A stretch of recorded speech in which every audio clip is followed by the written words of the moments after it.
I was the unwanted guest at my sister's wedding. When I said my name at the reception desk, the staff just stared, whispering, "Your name isn't here." I thought it was a mistake until I called my sister and she laughed. "You really think you'd be invited?" That laugh stayed in my ear long after I hung up. So I left quietly, walked past the ballroom full of glitter and champagne, and placed a small envelope on the gift table. I didn't stay to see what happened next. But hours later, when she finally opened it, her world fell apart. She called me over and over again, but I never picked up. Because sometimes silence is louder than revenge. Before I share my story, I'd love to know you're here with me. Drop a simple hi in the comments or tell me where you're watching from. It means more than you think. Sometimes just knowing someone is listening makes all the difference. Thank you. And now, let me tell you everything. If this story moves you, please subscribe to the channel so you won't miss the next one. My name is Orion Vale, and this is how a forgotten brother became the one they could never ignore again. December wind came off Lake Michigan like a blade slipping under my collar as I stepped into the chandeliered glow of the Peninsula Chicago. The lobby was glassy and cold beautiful, a place where money felt like a scent. Beyond the doors, a string quartet was warming up in the ballroom bows, skating across violins while guests in tuxedos and gowns murmured about Valuation Series B and cap tables as if they were flavors of wine. I wore a simple gray suit, shoes polished until I could see the lobby lights in them, and carried a thin cream envelope. My head was quiet the way it gets when I open a data room. Steady measured the cold, shaving half the weight off my shoulders. At the check-in table, iPads glowed a pale hospital blue beside white flowers. "Name, please," the attendant asked, smile practiced. "Orion Vale," I said. Her finger scrolled, then scrolled again. A small line drew between her brows. "I'm sorry, sir. Your name isn't on the list." Crystal whispers behind me. Glasses kissing people pausing. I slid my phone across and opened the RSVP. Confirmed for one, the email read. She glanced at it, already reaching for her headset. "Let me grab the wedding coordinator." "Give me a minute," I said gently. I called Sloan. The line picked up into a rush of laughter and clinking glass. "Bridesmaids. Someone said investors like a spell." "You really think you'd be invited?" she said, voice low and sharp. "Tonight is about investors." My heartbeat slowed, not sped. "Understood," I said. "Congratulations." I hung up. No argument, no security scenes. I set the cream envelope on the table. "Please give this to the bride after the ceremony," I told the attendant. Inside was my Granite Harbor Capital card, SVP Real Estate Acquisitions. With one handwritten line I wasn't going to say out loud tonight. On the back, a small bridge symbol I've sketched for years, whenever I mark the spots where I cross something I don't return from. As I turned to leave, a middle-aged man with windowpane cufflinks angled toward the iPad, eyes narrowing at my name like he'd heard it before. I heard the attendant murmur to the coordinator just under the music, "Investors are already asking about seating near Granite Harbor." I pushed through the revolving door and didn't look back. Rush Street sloped away under a glitter of frost. The wind made my eyes sting the way they do when you sign a deal you know is right and know will be misunderstood. I walked to a small Italian place in River North and took the window table. Pasta arrabbiata, a glass of red. I set my phone face down. The envelope was no longer in my pocket, and the absence felt like air returning to a room. The TV above the bar flickered through local finance. For a second, a headline burned bright: Granite Harbor Capital sets new Midwest Housing Fund. I smiled without teeth. Some tables you leave so a larger one can be set. And if anyone in that ballroom recognized my name first, they'd do it without me standing there to explain. The Vale House in Evanston had a way of making dinner feel like a quarterly review. Mom narrated Sloan's promotions bonuses, the ribbon of clients she'd landed. Dad checked the amortization schedule on the retirement mortgage like it was a weather report. I mentioned a conversion project I was running up in Milwaukee warehouse to mixed-use hard numbers nobody at that table ever asked for. Mom nodded the way you nod at traffic. Sloan dabbed the corner of her lipstick and said, "You should get a real job, Orion, a brand they print on a CV." "CVs don't always hold the important parts," I said. Dad asked, "When do you settle down?" I told him, "When we stop measuring other people with our own ruler." Later that week, Mom accidentally sent a screenshot white bubbles over pink confetti of a wedding group chat that didn't include me. "What's this?" I texted. "Oh honey," she replied, "we didn't want to make you uncomfortable. You're not really into weddings." I wrote nothing back. I scribbled a note in my own head instead, ignorant or unkind, what's the difference in the dark? At a family get-together, Aunt Eleanor cut through the frosting. "Why isn't your brother a groomsman?" she asked Sloane, eyes gentle but unmoving. Sloane's smile tightened. "He's more of a behind-the-scenes person." That was the first time I said it to myself, plain she didn't want me in the frame.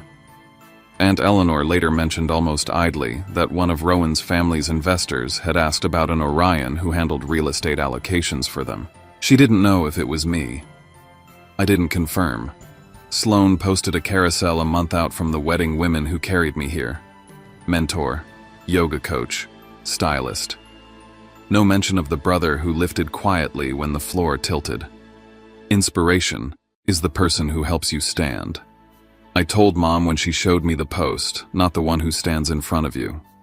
I kept my principle where I keep my pulse, do the work, let the room decide. That night I placed a spare key into a small wooden box and slid it to the back of a drawer. No one needed to know what it opened unless the moment was right. A week later, Mom asked light as steam, "Are you planning to give a speech at your sister's wedding?" "Depends on where she invites me to stand," I said. The house went quiet in the way houses do when truth lands with no raised voice. In my apartment, the phone buzzed on the table. Subject line glowing in the dark, round 4, Granite Harbor. I stared at it for 3 breaths, then opened my laptop. The ruler they used at that table would never fit the map I was drawing, and that was fine. In the end, a list is just a list. A door is a choice. And a key stays a secret until someone proves they know what a home is. 6 rounds. That's how many interviews it took before anyone at Granite Harbor stopped underestimating me. The first was a video call with a regional manager who wanted to test how fast I could calculate absorption rates in Milwaukee. I opened the model I'd built myself, every formula neat, every number flowing like a story. He blinked twice before saying, "You built this from scratch?" I nodded. The second was with the CFO, who tried to push the limits of my stress test on interest rates. I watched him raise the rates line by line until the model turned red then blue again when I restructured it live. By the 3rd round, they'd flown me to Chicago to meet the head of acquisitions, who asked how I'd repurpose a boutique riverside hotel into a co-living development. I walked him through the cost per door, the zoning codes, the social data. He didn't interrupt once. Rounds 4 and 5 were off-site in New York. 2 days of negotiation simulations mimicking the Riverside portfolio deal I'd once pulled together solo, the one that closed with a 47% IRR. Round 6 was with one of the partners. He didn't even open his laptop. He asked one question. "What is success to you?" I said. "To leave a door open after I close a deal." He smiled, but not the polite kind, more like someone recognizing a sentence they wish they'd said. 2 weeks later, the offer letter arrived. Senior Vice President, Real Estate Acquisitions. Portfolio value $500 million across the Great Lakes region. I didn't tell anyone. Silence by then felt like insulation. I already knew how my family measured worth: promotions you could announce at dinner, titles they could brag about in church. What I was building didn't fit their ruler. I wanted the work to speak before I did. Then came the penthouse. 1 Bennett Park. A corner view of the skyline and the lake, exactly the one Sloane had once dragged me to dream through. I remembered her posing by the window that day saying, "When Rowan's company goes public, we'll live here." I said nothing. 6 months later, I bought it. Cash. 30-day close. Clean money, no partners, no loans. I told myself it wasn't revenge. It was a symbol. If on the wedding night I'd been invited to stand in the family's frame as more than a placeholder, I would have handed her that key as my speech, 90 seconds of grace. During the due diligence, I recognized a name buried in the seller's documents, the asset manager for a family office I'd once advised anonymously. They were on the wedding guest list. I signed the NDA without hesitation and declined any public credit. I'd been invisible for so long that anonymity felt like control. A few weeks before the wedding, an email slid into my inbox. Subject, Riverside IRR, confirming if it's you.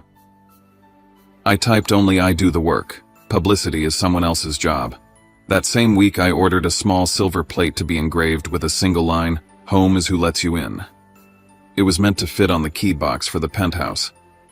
I pictured the toast section of the reception, the MC calling for siblings, me, standing briefly handing over the box, saying those words in front of everyone who'd once thought I had nothing to offer. Only if I was invited as family, not as spectacle. The email from Granite Harbor arrived 7 days before the ceremony. Leadership page will be refreshed in 72 hours. I stared at the line for a long time. When my profile went live, my name would sit on the same site every investor at that wedding scrolled daily. I wondered who would notice first. The night before the wedding, a text came from an unknown number. "Are you attending? We'd love to seat you near the Sequoia partner." I didn't reply. I wrote a note in my small notebook instead. "If there's no seat for me by blood, every seat by benefit is borrowed time." I slipped the notebook into my coat pocket next to the envelope. That was all the confirmation I needed. The key would either open a home or close a chapter. I wasn't sure which yet. But I knew this: the measure of belonging isn't who puts your name on a list. It's who remembers it when you're not there to say it yourself. That night, after walking out of the peninsula, I ended up at the same Italian restaurant I always go to when I need quiet. River North was hushed under fresh snow, the kind that muffles sound. The lights inside glowed amber. Steam from the kitchen fogged the glass. I took the same window table, ordered pasta arrabbiata and a glass of Chianti, and placed my phone face down. It began to vibrate before the waiter even walked away. One call, then another. Then 47 missed calls stacked like bricks. 20 messages. Sloan. Mom. Unknown numbers. The phone buzzed again. I flipped it over long enough to see the preview of a text from my cousin Caleb. "She opened your card during cocktail hour, in front of everyone." My fork froze mid-air. Another text followed, then another. "She read your note out loud." The whole room went silent. I pictured the ballroom in my mind, the chandeliers, the champagne, the crowd of investors, and Sloan still glowing from her perfect night reading my words. "I was going to give you the keys to the home you always dreamed of. But perhaps I don't belong in the world you built tonight." 3 men at her table would have recognized my name instantly. They were Granite Harbor clients, each one holding pieces of portfolios I'd negotiated personally. The same investors she'd spent a year trying to impress. I didn't need to imagine the silence that followed. I knew the sound of shock disguised as politeness. The phone rattled across the table. I let it. When the waiter brought my wine, I smiled and said, "Could I get another glass?" The stem clinked softly against the tabletop. The room's low hum folded around me. Silverware laughter, a couple arguing gently about dessert. Outside, the snow kept falling. Another text lit the screen. "What did you do to your sister? She's crying in her gown. Everyone's whispering your name." Mom's voicemail. Her voice cracked halfway through my name. I stopped listening before she could finish. There was nothing to fix. The thing about silence is it can't be misquoted. I sat back, letting the rhythm of the restaurant replace the chaos I'd left behind. Somewhere across the city, the version of me they'd built, the struggling, forgettable brother, was being dismantled by the truth printed on a business card and a single sentence written in my handwriting. The waiter returned with the check. "It's already covered," he said quietly. "Someone insisted, said he admired your work." I turned toward the window. Outside, a man in a dark overcoat adjusted his scarf and stepped into a black car. I recognized him. One of Rowan's investors. I left a tip anyway and walked out into the night. The city felt lighter, as if every unsaid word I'd carried had lifted off with the snow. My phone was still buzzing in my pocket, but I didn't look. I didn't need to. Somewhere in that ballroom, the truth had finally walked in without me. You don't have to be in the room for them to see you. Sometimes silence is the loudest microphone in the world. 3 days after the wedding, the Vale House in Evanston became a courtroom. I wasn't there. I knew every word through Caleb, my cousin, who texted live updates from the couch. "They started without you," he wrote. "Mom setting out coffee like this is Sunday brunch."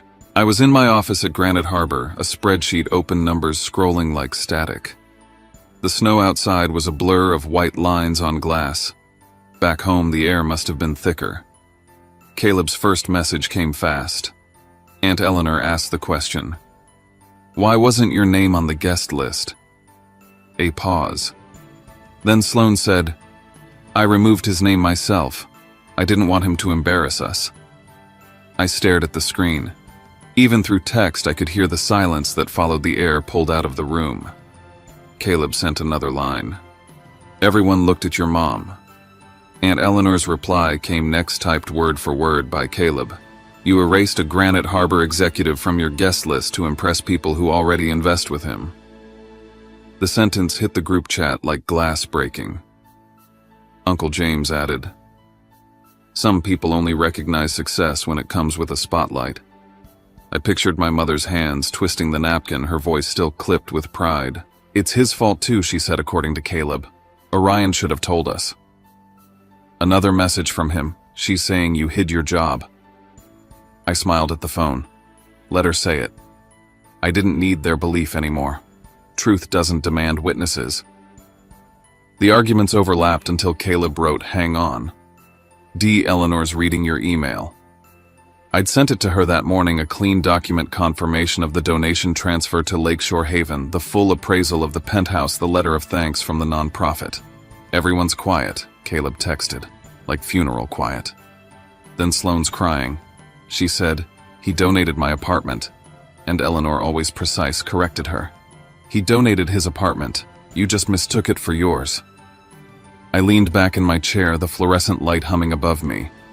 Outside the window, the skyline faded into snowfall. My phone buzzed again. "They know now," Caleb said. I closed the laptop, watching my reflection in the dark screen. No satisfaction, no anger. Just the kind of calm that comes when a storm finally stops needing your participation. The next message from him read, "Robert's investors are questioning him. Something big's coming." I opened the sent folder on my email and reread the last line of the message to Eleanor. "Some gifts find better homes." I whispered to the window, "And some lessons only happen in rooms where the right person isn't there to hear them." The snow kept falling.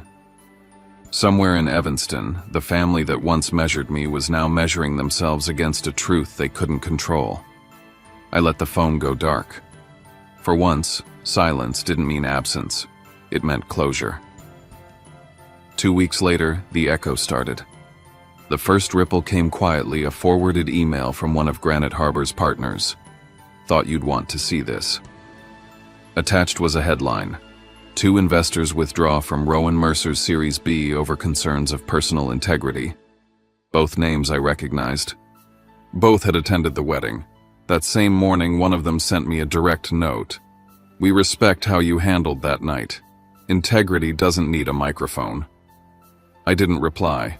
At the office, people had started looking at me differently, not with curiosity, but recognition. In finance, silence is rare.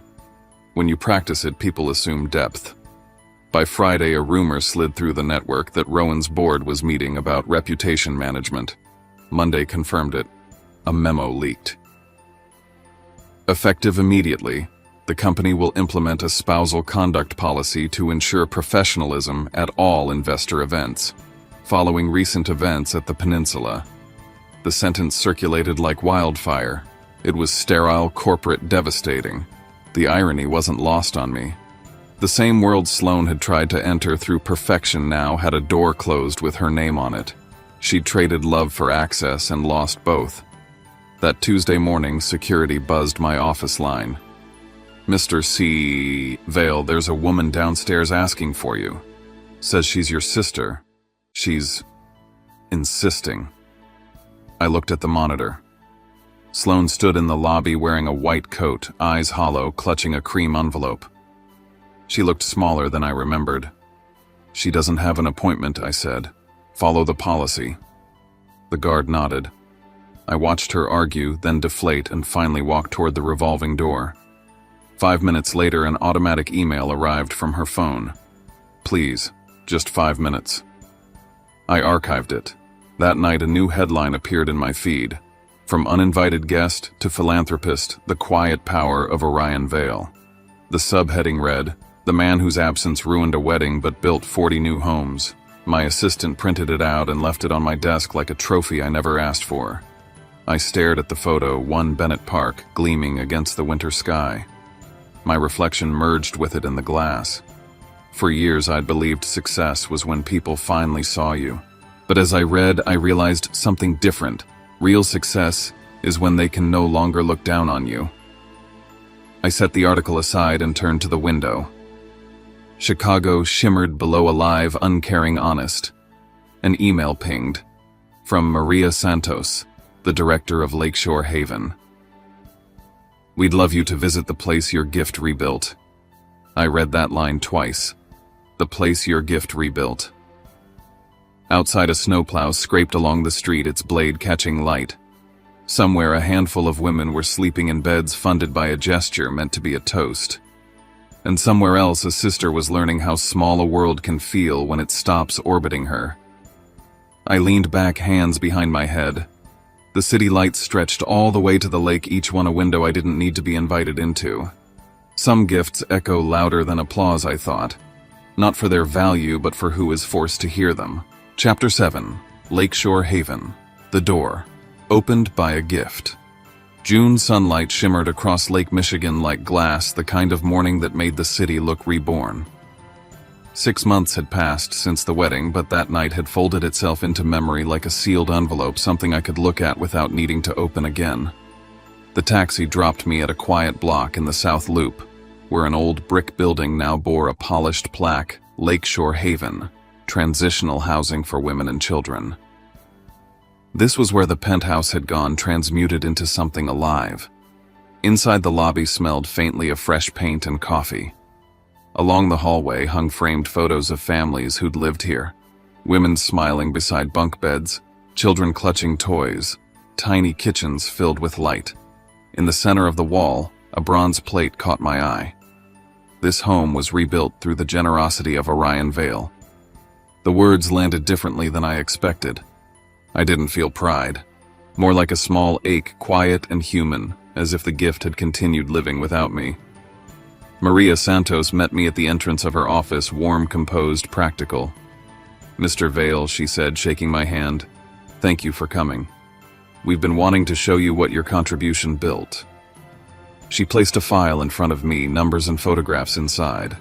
"The penthouse you donated sold for $3.2 million. The proceeds funded 43 transitional homes and job training for 60 women." She paused. "Most donors give money to be seen. You gave to disappear. That's rare." I smiled faintly. "I wasn't trying to disappear, just to make something reappear in the right place." Maria nodded, then reached for a small envelope. "Someone asked me to give you this." It was cream-colored, handwritten, the loops uneven.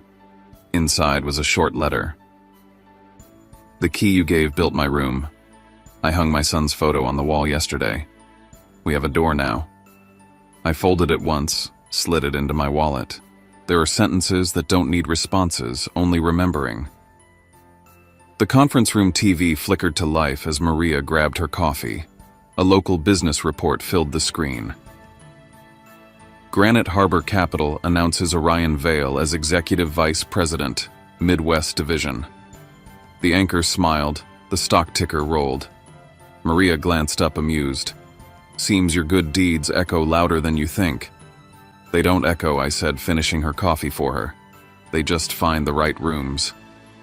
When I stepped outside, the lake wind met me again, softer this time. I walked toward the parking lot, keys turning in my hand like coins.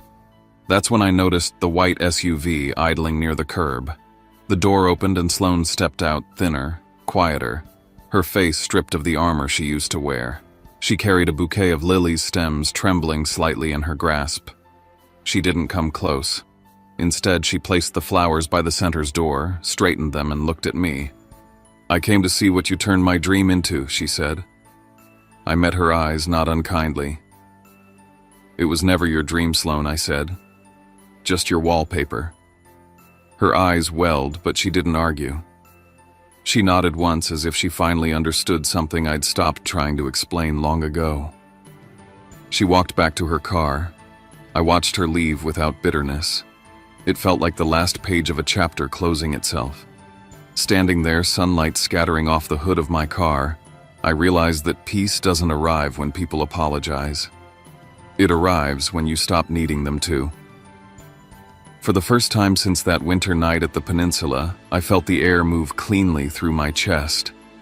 I drove down to the lakefront and parked by the railing. The water glittered like broken glass, endless and forgiving. I leaned against the car, thought of the key once meant for a toast, now multiplied into dozens of doors I'd never opened myself. I'd planned to give her a home. What I really built was the strength to leave one that no longer had a place for me. A full year had passed since the wedding. Chicago summer again, the same lake, the same city, just a different man looking out its window.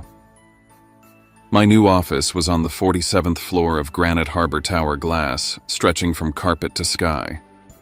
The desk was neat except for one thing, a single envelope handwritten, postmarked from Evanston. I opened it slowly. The handwriting was shaky, but familiar. A year ago I removed your name from my list because I was ashamed, not of you but of myself. I thought success was measured by applause. Now I see it's measured by silence, by grace. I don't expect forgiveness. I just needed you to know I finally understand. The letter ended there. No signature, just the indentation where her pen pressed too hard. I read it twice. My chest tightened, but not from anger, more like the ache of something healing correctly. My phone rang. Mom. For a second I thought of ignoring it, but I answered. Her voice was soft, unguarded. She's been in therapy, she said. She's trying. I know, I said. Silence stretched between us, not awkward, just true. It was the kind of silence that says what words can't, we've moved past the wreckage. When the call ended, I turned back to my computer. An unread email from Maria Santos waited. The subject line read, Update from Lakeshore Haven. I clicked. Attached was a photo, women standing in front of freshly painted apartments, each holding a silver key. On the wall behind them hung a small plaque engraved with a quote. My quote. Home is who lets you in. I leaned closer to the screen. The words looked less like mine now, more like they belonged to everyone who'd ever needed a place to start over. Later that week, I met Caleb for coffee at a cafe near the harbor. He looked at me over the rim of his cup. Are you ever going to talk to Sloan again? I shook my head. I don't need to. Sometimes silence keeps the memory intact. You've changed, he said. I smiled. Not really. I just finally sat at the right table. We said goodbye on the sidewalk, the afternoon bright around us. I walked along the lake path, the air thick with the smell of summer and salt. Across the water, One Bennett Park gleamed. The penthouse lights were on different owners now, families coming and going, but every time I saw that window, it looked like gratitude flickering back at me. I reached into my pocket and touched the small metal key I'd kept. The only one I didn't give away. Cold, solid, real. A reminder that what's truly ours doesn't vanish when someone erases our name, it just changes form. People can strike you from their lists, but they can't erase your worth from the world. I'd learned to walk past closed doors without forcing them open to find another entrance built by my own hands. The wind came off the lake again, warm and full of possibility. I took a breath, steady and unhurried, and kept walking. I was no longer the unwanted guest. I was the man who built his own table, and finally everyone sitting there belonged. There's something about endings, they never really end, do they? They just shift shape, turning into quiet realizations you carry forward. When I look back at everything that happened, the wedding, the erasure, the silence that followed, I don't see revenge or triumph anymore. I see clarity. I see the long, uncomfortable journey of learning where you truly belong. That night at the peninsula, when my name wasn't on the list, it felt like the world was closing a door in my face. I stood there humiliated but strangely calm, not realizing that door had to close so another could open. What I've learned since then is that sometimes life doesn't give you the invitation you think you deserve, but it gives you a chance to write your own. That chance often comes disguised as loss. For months I thought I'd given something up, a home, a connection, a family that couldn't see me. But what I really did was trade noise for meaning. The penthouse I bought to prove I was worthy ended up sheltering people who needed safety more than I needed validation. That gift taught me the simplest, hardest truth: when you stop chasing acknowledgement, you start building things that last. Sloane's letter came too late to undo what she'd done, but not too late to matter. It reminded me that forgiveness doesn't have to sound like I'm sorry. Sometimes it just sounds like growth. The kind that happens quietly away from parties and applause. And my mother's call, the one where she didn't defend or explain, just said she's trying, that was its own kind of peace. Because healing rarely comes wrapped in clarity. It comes in fragments and pauses, and the courage to let things stay unresolved and still be okay. Standing on the lakefront now, when I see the lights in the windows of One Bennett Park, I no longer think about what was taken from me. I think about what was set free. I think about the women at Lakeshore Haven hanging photos of their children in spaces I'll never visit, living proof that sometimes generosity is the only response that doesn't poison you. If there's anything I hope this story leaves you with, it's this. You don't have to fight for a seat at every table. Some rooms aren't meant for you, not because you're not enough, but because you're meant to build your own. And when you do, the people who find their way there will see you without needing a list, a title, or an introduction. To anyone who's ever been left out, underestimated, or quietly erased, don't spend your life demanding an apology from those who didn't know how to value you. Spend it becoming someone who doesn't need their permission. You are not the spaces that reject you. You are the bridges you build afterward. I know stories like mine hit differently for everyone. Maybe you've been the person standing at a door that wouldn't open. Maybe you've been the one who closed it, realizing too late what that meant. Either way, this is a story about what happens after the part where you stop waiting for validation and start living like you already deserve it. If you're still listening, thank you. It means more than you think. I'd love to know you're here. Drop a simple hi in the comments or tell me where you're watching from. I read every message, and it reminds me that connection can start anywhere, even between strangers. Because every time someone writes "I've been there," it proves we're never really alone in these quiet wars we fight with our own worth. And if this story reached you, if it made you think or pause or see yourself a little differently, consider subscribing to the channel. Not for algorithms or numbers, but because stories like this keep finding the people who need them most. Every view, every comment, every small ripple is another bridge built between hearts that once thought they were islands. So wherever you are right now, on your lunch break, in traffic, sitting in the dark with your phone light glowing, know this. You're seen, even if not by the people you expected. You belong, even if no one ever said it out loud. You are allowed to start again, to leave the tables that shrink you, to build new ones that hold your truth. And if no one's told you lately, let me be the one to say it. You are not the unwanted guest. You are the story that outgrew the room. Thank you for being here, for listening, for feeling with me. Now tell me, where are you watching from tonight? And maybe that's the quietest kind of justice. There is the kind that doesn't ask the world to look, but makes it impossible for the world to forget.